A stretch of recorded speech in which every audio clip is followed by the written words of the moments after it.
वो अल्लाह ताला वाली इबादत नहीं, पर उन हिसाब से वो तो कुफ़ार थे, उन्होंने अपनी मिसाल देनी थी। कहने लगा मेरा एक फ्रेंड है, उसने मुझे हीथ्रो एयरपोर्ट पर लिफ्ट दी।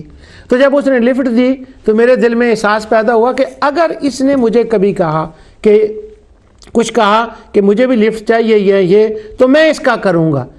तो वो कहने लगा कि ये मुमकिन ही नहीं है कि कोई किसी के बारे में किसी ने कुछ किया ना हो और आपके दिल में उसके अंदर ये जज्बा पैदा हो जाए कि मैं इसकी बात भी मानूं और उसके झुकूं। ये रूबेन और जो था ना मैट ने ये बात मुझे समझाई। इसी तरह मैंने लोगों के आगे ये अपना केस रखा, खोला। मैंने कहा यार मुझे बताओ तो सही कि रबूबियत और उलूहियत को अलग अलग कर दिया गया है कि वो उनकी इबादत करते थे मगर वो उनको ये नहीं मानते थे, ये नहीं वो कहते थे कि जी इन्होंने कुछ किया, ये नहीं था।